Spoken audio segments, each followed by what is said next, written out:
글로벌 외신 브리핑 박지영입니다. 첫 소식입니다.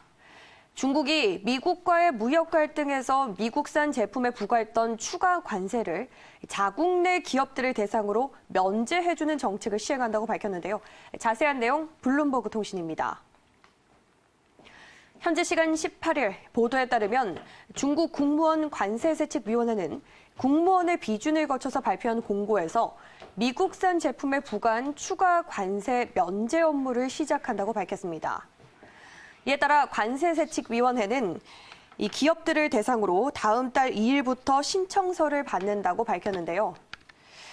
또 심사를 거쳐서 조건에 부합하는 기업에 대해서 추가 관세를 면제해줄 예정으로 밝혔습니다. 신청 대상은 중국 내 미국산 제품을 수입한 기업이면 누구나 가능하며 심사 결과는 지난해 6월에 신치한 1차 신청 기업과 또 이번 2차 신청 기업을 합산해서 발표한다고 밝혔는데요. 다만 심사 결과 발표 시기를 구체적으로 언급하진 않았습니다. 다음 소식입니다. 이처럼 미중 간 1단계 무역 합의가 이행되는 가운데서도 미국 정부는 화웨이를 대상으로 압박 강도를 계속해서 높여가고 있는데요. 이번에는 5G 구축 사업에서 화웨이를 일부 허용하기로 한 영국의 재고를 촉구하기 위해서 백악관 비서실장을 런던으로 보낸다는 소식입니다. 가디언의 보도입니다. 멀베이니 백악관 비서실장 대행이 오는 19일 영국 총리 관저를 방문해서 도미닉 커밍스 총리 수석 보좌관과 회동할 예정이라고 밝혔는데요.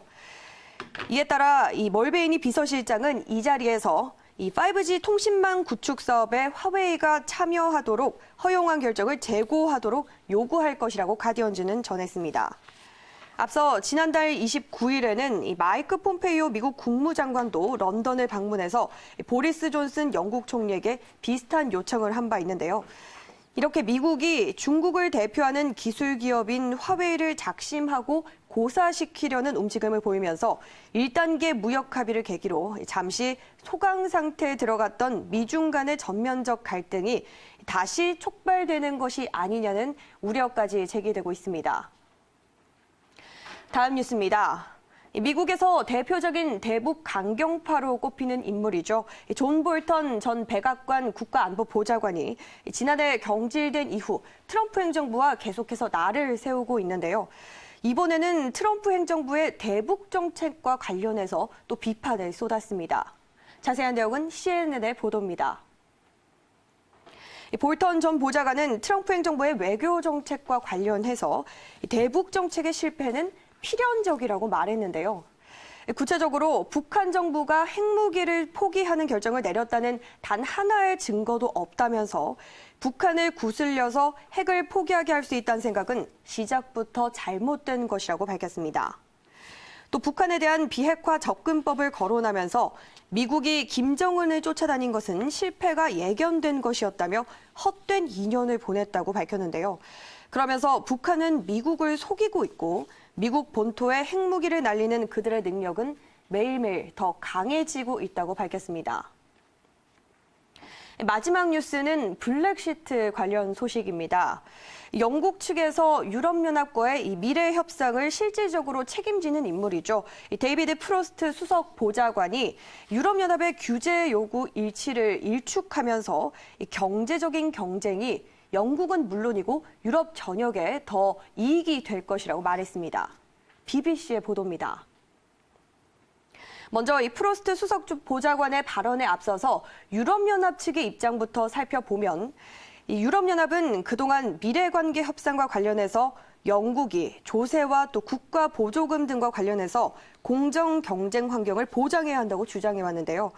만약 그렇지 않다면 영국이 유럽연합의 규칙을 약화시켜서 불공정한 이익을 볼 수도 있다고 지적했습니다.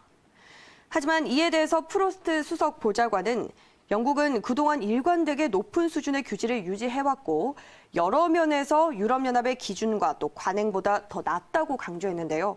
그러면서 유럽연합 규칙이 완벽하다고 생각하는 것은 불합리하며 유럽연합은 그동안 잘못된 결정을 바로잡는 데 어려움을 겪어왔다고 비판했습니다.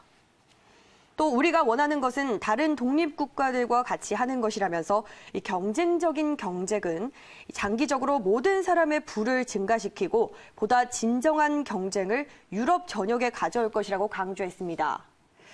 그러면서도 영국이 다르다고 행동하는 것이 유럽뿐만 아니라 영국 전역에 이 도움이 되는 일이라면서 유럽연합의 브렉시트 협상 수석 대표를 설득시키고 싶다고 말했습니다. 글로벌 외신 브리핑 1부에서 준비한 순서 여기까지입니다. 저는 잠시 후 2부에서 다시 돌아오겠습니다.